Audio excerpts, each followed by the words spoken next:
I will not accept any blackmail from the Gagamero goons. Okay? You are goons. Twala eri mukasa. Tali nsonga. Tayenda kwogera. Ngenda mwogerera. He's a respectable person. Omusajja akoze. He's worked his ass off. Okay, he's where he is out of hard work. You don't come from Chiwatule, okay, after eating crumbs and you start blackmailing. Eat crumbs and I'm satisfied with it. Wait, but I cannot go to far best to pick 500,000. I have never been there. You. I've never been there. And kanange sigenda ngalo. Watching one moto canento.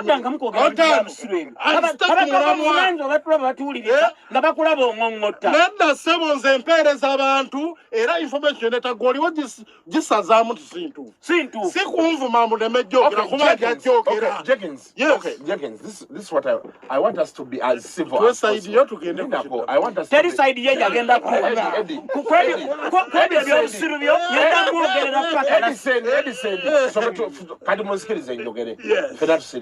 I want us to be as civil as possible as we submit. When you bring out a list and the man says he did not take the money, the onus is on you to prove that he took the money. Now this is what is happening. Let us wait for those vouchers. Exactly. When they arrive, no. When they arrive, we resume this discussion. The thing is this, Jenkins. I don't want you to be petty. Petty what? You're not being petty. You're being stupid. No, I'm very wiser than you think. No, you are not. And once the list is that, we all know. I'm petty now. At one time, I'm a bigger because I voted too. Thank you very much. Ku 90.4 Dembe FM Mziki Nebe Kuzimba Talk and Talk Show. Jenkins. Yes, sir.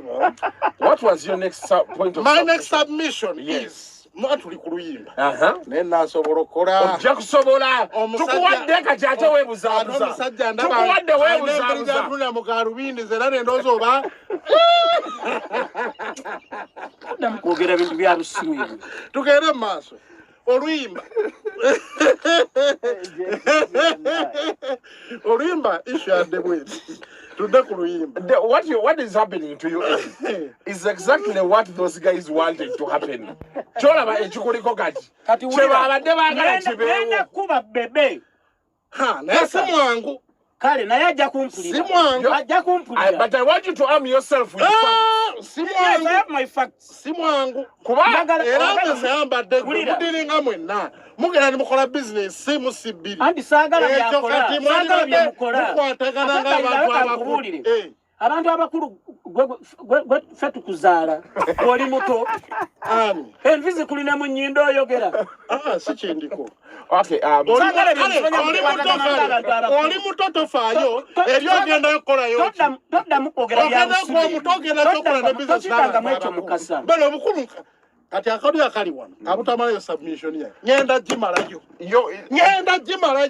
ekiba kibe ate waliwo ekyamagezi kyogenda okwogera okujjako obwayisa abantu kyamagezi era kigenda kubaawo. Okay, Eddie Sandy, the intention of whatever was given to him is exactly what is happening here. This is exactly what they wanted to happen. So please, I want you to calm down. No. Is any nonsense from Gagamero goons, okay, who are out to malign and blackmail me with such nonsensical statements. Mbuze nagenze ku fire base ne Efulumye Jenkins. Ate nabba proving atekyabaddewo. Tekibangawo. Ate obube busiru obusingayo. How do you tell me nti sagenze kufuna sente ate nongamba nti improving? If that's not stupidity, then what is it? Now it's your word against. No, that is nonsense. Jenkins. He who alleges must prove. Ate ganti bangambira omukulu namukaka. Lero sigenda kukkiriza kwogera bya wayogera lu. Nyena biri byali bya busiru n'oyo mukweta lu okwobera nawo tategeera. Atambula na bwerera amanyira abantu. Hopeless. Mukasa. Oyo musajja wo akwereza amasimu. Mugamba sokadde Uganda alabe. Araboyo gento yakoze bitabisanye bimbunyebu. Sagala muntu wa le kamaresa neno Oluyimba tulufiiko. Tulekuba promoter tendakirizibwa okwogera mukifo kyokuleeta tuleke kasategedde abantu information ebyobusiru bye muleeta muyimbe abantu tubategeezezza ekyabaddewo okiwakanyiza sing ani bebe cool bebe muleke tomuyingira ye yakutumye atantuma ati anze sira mutwe ogambye wafunye information n'amagye eriko ya bebe temugirabye ebyo ku 90.4 Dembe FM omuziki Have you finished your submission about this? Sinajimalayo ndakola point zimalayo bebe cool band on President Kagame bamade muvuma yawadde submission ku bintu ebimu ekisooka mugaya mutabani we agenda atunda ebyennyanja ye yagambye omwana omufo kyokkola emudiddi amutwala n'akola ki tunda ebyennyanja. That's the most profitable business in Uganda today. Fish eyabyennyanja zembeera ntebe abavubi ngenda ku example waliwo jeno omu yali agala kula kizimba ku Kampala Road nebagenda batuma omusajja njagula kizimbe kino nkuwa 3 billion omusajja namugamba nze ntunda nnya namuhagolinga omusajja nagamba omanyi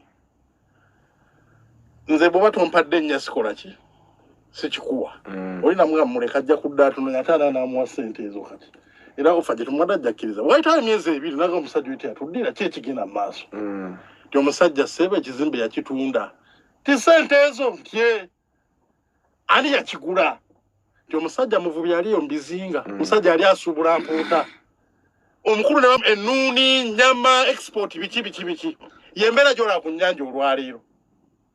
So ye n'agamba based on that alina abaana abaasoma balina diguli ez'amaanyi emirimu gibuze ba supporting course eyo ng'agenda industry emyaka gyagimazeemu haso gyagirabyemu omwana amudisikawaatiramu ebyennyanja n'atuna n'akola sente yali argument ye. Okay, but I want to, because Jenkins now, do you believe fish is profitable? I am hearing from you. I have not been in the fish business. Okay, fish is neither have I encountered a very successful fisherman. I've seen many. I've not. In Entebbe, I know many. But that is your submission. Jenkins, what I want us to be objective and civil. To heckle or shout. No, I'm just telling you. So when you don't make baseless allegations to malign people. Now, Edison, let us proceed. Now, Jenkins Mukasa, do you believe? Yes. I want us to discuss now. In your mind of minds, do you believe that you went to school for nothing? Because even what I studied in CB Angola, for me. So you believe, given the job market today, we end up doing different things from what we studied. So you would rather a person doesn't go to school? Such a ngambi. I would rather, if I could have my money back in the situation now, I'd rather start a big business in Angola. Because the job market is not good. Okay. So do you believe? Or for you in your yes. In your mind of minds, does it rhyme well with you that a person who didn't go past senior 6 is dissing a course that sustains a business he's benefiting from today? Issue. No, just answer me. Do you, in your mind of mind? Question is young. Because you're defending it. I'm defending it to my point of view. You're defending it. That is why I'm asking you. That today, Jenkins, yes, we can come out here and you have a degree. Yes. You have a master. You have actually 2 master's degrees. Not 2. He has a degree and a postgraduate. Yes. You have a postgrad. Yes. Now, you wakola architecture. Jenkins. Yes, sir. Do you want, with all your education and the investment, Tata one mama woje bakutekamu. Yes. You are here on air. Yes. Ense kuwulira. Oyagala gamba abantu. Nti atasoma asinge yasoma. In the situation as the job market runs today, because you're doing a course, you're practicing. Oli bwaba akoze business nene. N'agikola basiwa akabyo kusinga. But Jenkins Mukasa. Nze kunze si kucha bebe. Kuchange. But Jenkins today. I don't want to go personal. What is the purpose of a degree yokoze? Mami Mukasa. Atasoma. Lwamanya nti eyasoma alina kyamusinga lwatandika okutegeera. Nedde ekyo kati ekyokubiri. Mr. Mukasa. Yes, sir. Please don't meander. Just answer the question. Submission, is it no? Submission, because you're not submitting to air. You are discussing with a panel here. You submit, we ask you. I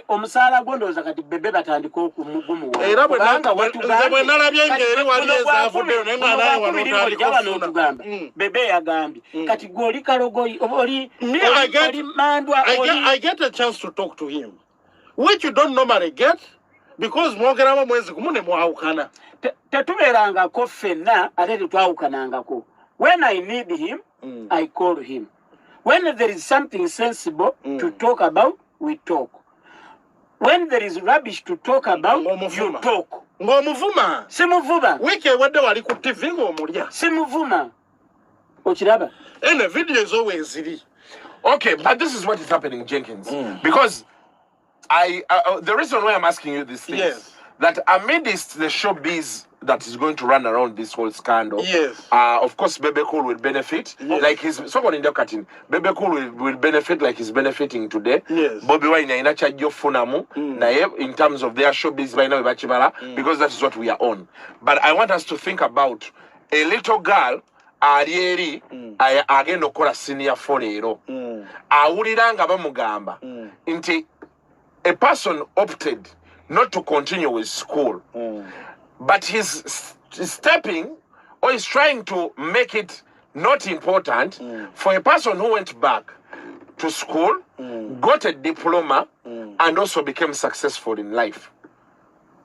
Because I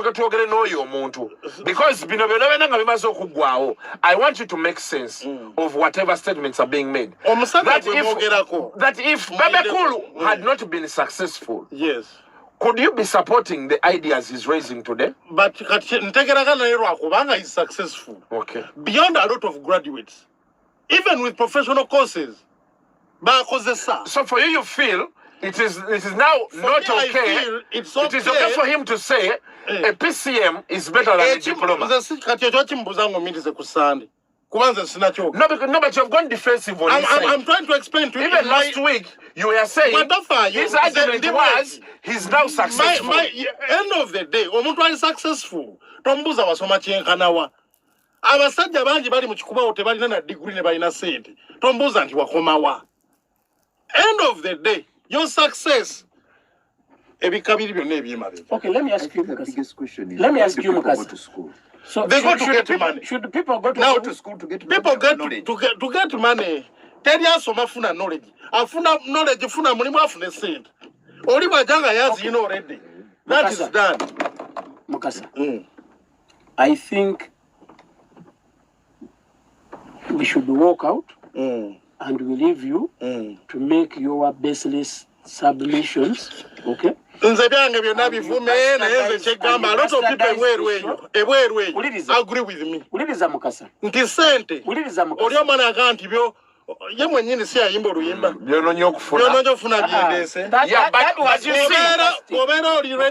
Doesn't matter. Because we all do things to look for money and a good way to live. Okay, but this week, please, okay, let's be objective. Please stop that crap. Which crap? And you come marry you. Egezaako okulaga ti ataasoma asinga yasoma. Sinagamba bwentyo. You have your own interpretation of what I say. Okay. People go to school. That has been the discussion today. We are still proceeding. You're still submitting. So what the man said. So there was this.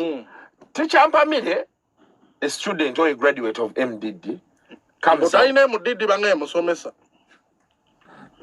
Teacher Ampamile. is a university graduate. Yakola bachelor's in education. Later on, yafuna a presidential scholarship. Na agenda nasoma drama in New York. New York. He has every right to talk about art.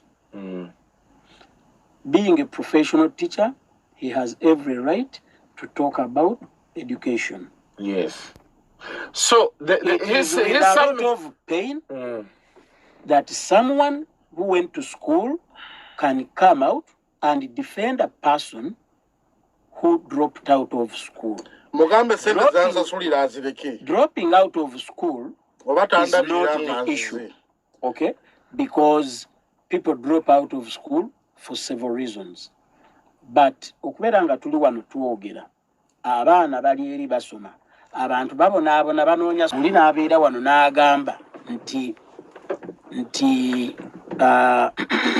oyali agambye ebyo obutasoma nze mbyogera oli n'agamba nti obutasoma kirungi nti kuba omuntu asoma kufuna ssente. That is wrong. Very wrong. That is bastardizing clarification. Mu byenjogedde birikodingiddwa wano sinagambako nti obutasoma kirungi. Your statement yo ngenda kuddamu kyennyonnyodde nti bw'obanga osoma kufuna mulimu ofune ssente midway n'ofuna business ekuwa ssente va mu kusoma ate kye bameka babikoze and they're more successful. Gwanagambye nti buli asoma kufuna bonna teri asoma butafuna ssente bonna bagala bafuna mirimu nyungi bafune ssente. But I think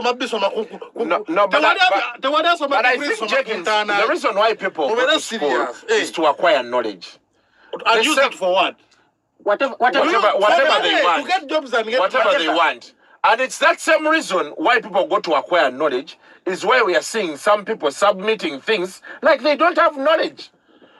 It is what is paining us in this country today. That so many people found money earlier, some chose to go back to school passively, and they are disturbing this country. No, the thing is, end of the day, they value money over knowledge. End of the day, Jenkins, it's not like everybody adayo kufuwa kusoma. Chabela agendako. Zenadayo soma. Zenamuli muchi.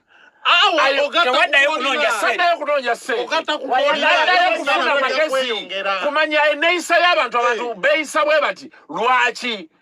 right now I'm understanding why you're acting the way you're acting. Because I'm stupid. No. I'm stupid. Who has said? But again, no one can prove that I'm stupid. Who has said this? It is very hard. Mukasa,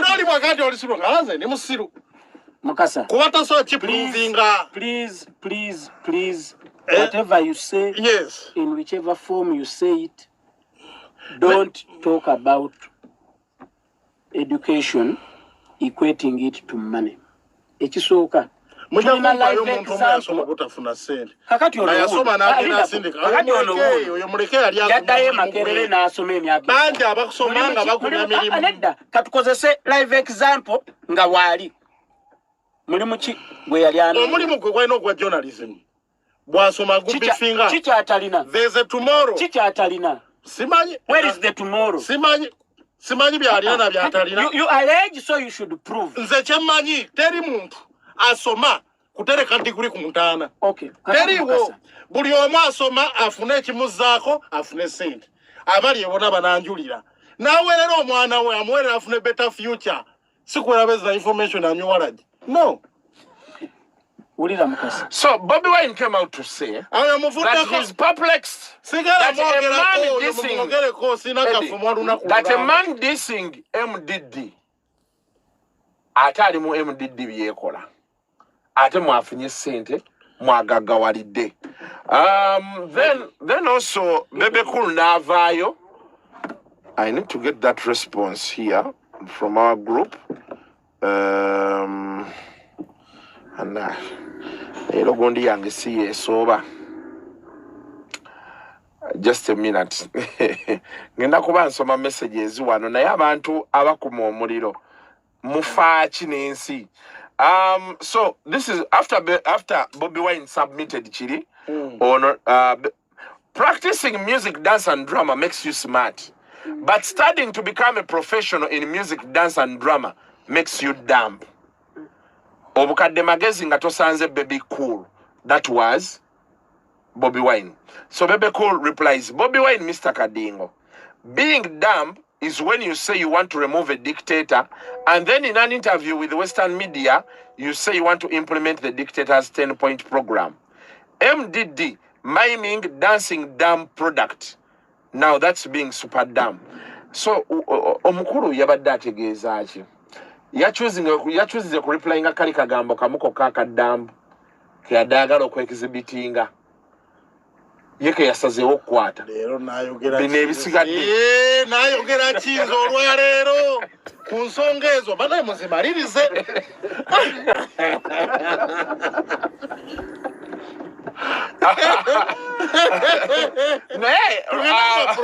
I will be honest with you. No, the discussion continues.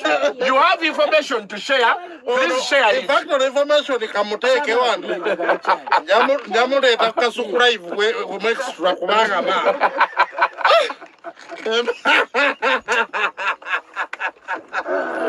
Information ogiterese. Muterese kati abantu mwerabira bo basigadde wa. Enanga kweyo issue point yabadde nti bw'obanga oli professional MDD wafuna diploma oli wakabi n'ovaayo ne verse ng'eyo mu luyimba olwo lwebakoze oba All Stars yagambye alinderwa gwe waddala bw'abanga diploma gye yasoma yamukubisizaako ka verse ke yakubya akanafu alinderwaga owaddala problem eriwe bagenda kunnyongera problem eriwe nti Yamukasa.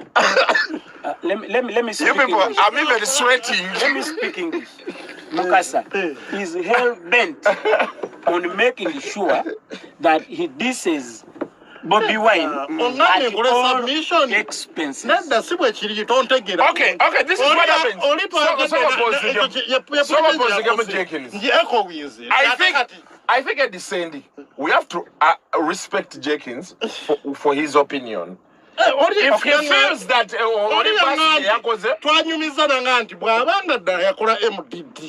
he's a professional artist. It is absurd. Ngenda mukubaraga erabira erinnya onagamba ate envuma it is absurd.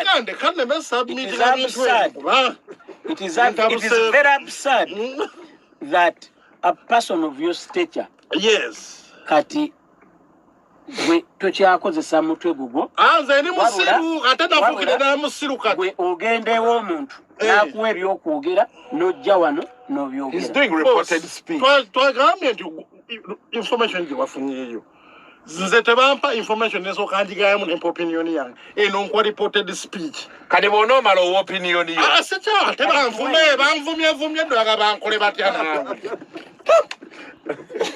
abatuwuliriza nga bwe tugenda mu maaso njagala okubategeeza. You know, I'm still thinking about that card you guys have played. Which one? Nobody is going to forgive you, Jenkins, I swear. Era Jenkins, Eddie Sandy. Abatuwuliriza njagala okubategeeza nti there is a 2023 Global Cultural Leaders Congress Conference and Symposium egenda kubeerawo. Chidi and still be an idiot. It is about personality other than PCM or MDD. I'm sorry, Linda Katini. I'm sorry to enter into your discussion, Mr. Kasuku, but Imbolizako Jenkins, if it's important for one not to study, why do they end up employing the studied to manage their businesses? Why don't they employ the illiterate? Kabuye Joseph lecturer M. Joseph learn to be more attentive. We are not going to take it the Burundi. We're not taking it accordingly, please. Tina Wali Chambogo, I call him Didi. Today we have Jenkins in studio. Me personally, I'm doing performing arts. Okay, Katiafoka performing arts. And specialized in drama. But trust me, we are having high chances than people doing business courses and other bachelors because we handle our talents what we can do. And doing PCM is nothing because at A level, a student of PCM cannot even do any engineering job. They just be connecting meters and holding rulers for nothing. Professor Edwin, ali makelele wali musajjawo. Akwagala nnyo. Angambye sebo, let's send you use the right word. Bebe Cool is a senior 4 dropout, not senior 5. I'm predicting this. Mukasa and Isma are fighting Bobby left right center, but soon they are becoming Basajja Mivole. Professor Mazemo Amani, Godakoyo. Charleta message. Morning Kuku, everyone needs Jenkins in their life. Omwana oleleza ne kazambi gwalabirako ddala.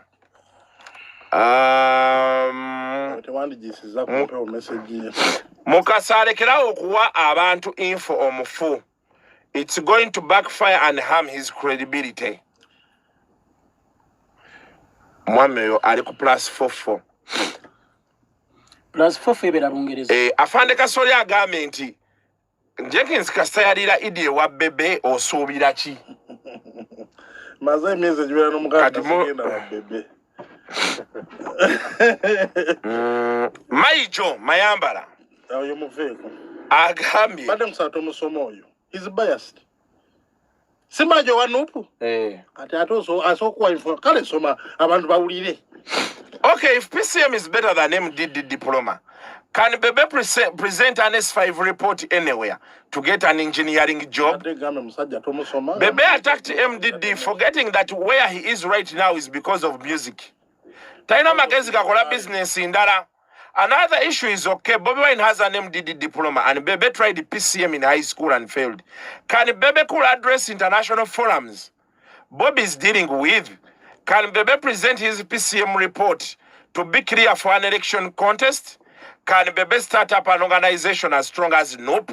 Apart from dancing, how heads of state do Bebe have business with? Bebe and Gagamel, Bayogeza Nugu Nansarwa, Bobby Wine of MDD left them 100%. And musically so far, we have 2 songs, Labisa and Naromansi, Boba Inaruri Worukuba. Yeah. Nyimba is not even a problem. Kuba we know nti nyimba so from any time. So there's so aganti lero na lino enchazi ja from anga 3 ne kamili encha Efulumye. So yeteba contest abo teba manchi bogerako. Good morning, Talk and Talk on Ari South Africa. Jenkins ekigaati kya De Novo tekimutoge ye Junior Agago Kingston Jamaica Alberton. Agamanya siba comfortable nago simanyi mbeera Kingston ate oli South Africa ate oli wa Leila Zalanga agambye omwana Jenkins lero mutwala mu jacuzzi ya Georgina kuba ayina info.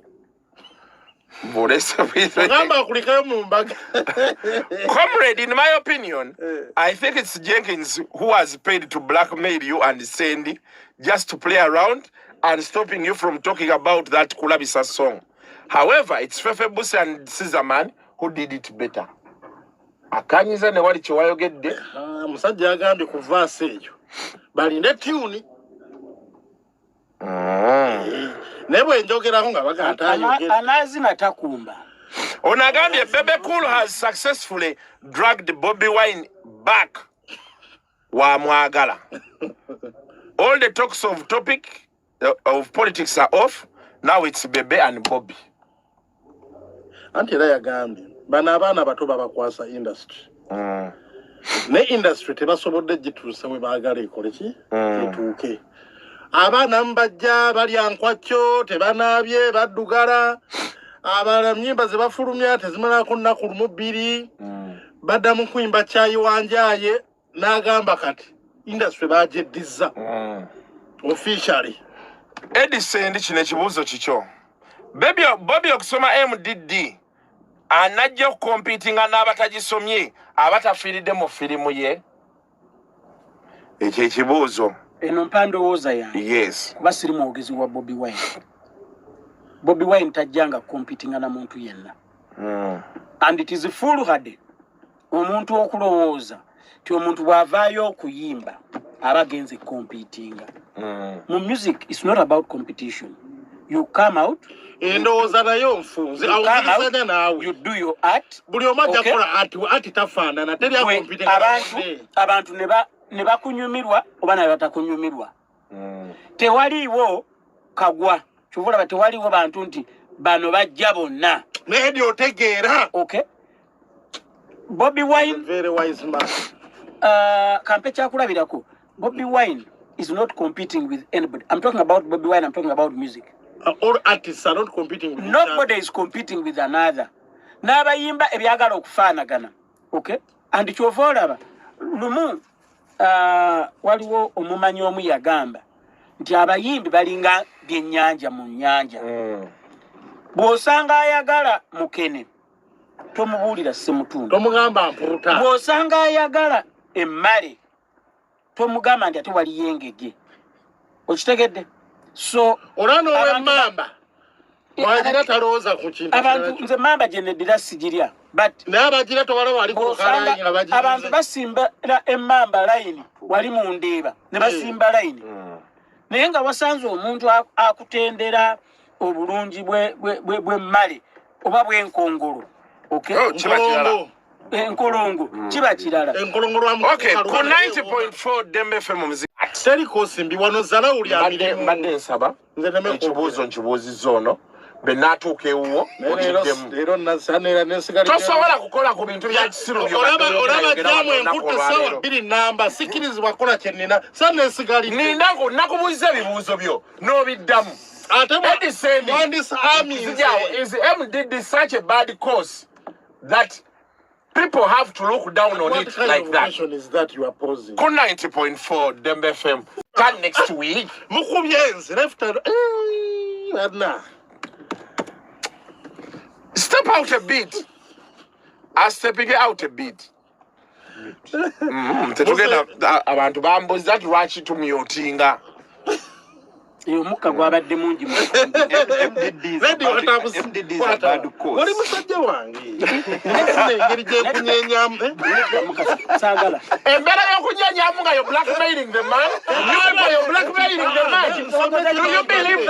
Do you believe that Firebase can give 500,000 shillings to Edison? Tebalina bantu baabwe babuloga baabwe basobola wa ssente ezo. Let me ask you one simple, very simple direct question, Mukasa. Yes.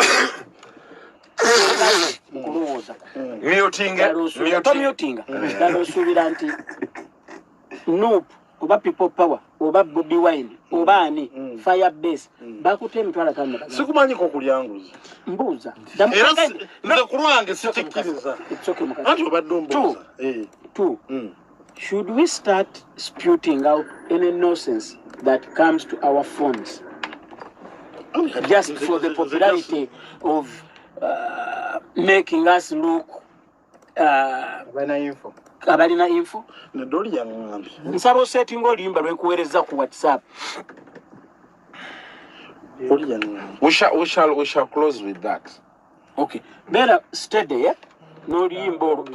So I'm going to ask you about that. Then the other story is Martha Mokisa concert.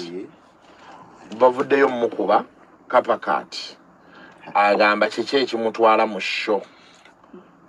Balange show. Tebadda mu mbadi. Then promoters balaunchinze ekibiina kyabwe. Abo baagala kufuna ssente mu gavumenti. Baloza ku ssente z'obwereere za COVID. That is what? Ku 90.4 Dembe FM omuziki neri kuzimba. We are just a few seconds off the next hour. Sawa mukaga paka musanvu, which will be our last hour on the Talk and Talk show. Mukasa. I don't want that. Please. No. Shebu gumireri. Toja kola. Mukasa toja kola kweno show. You want?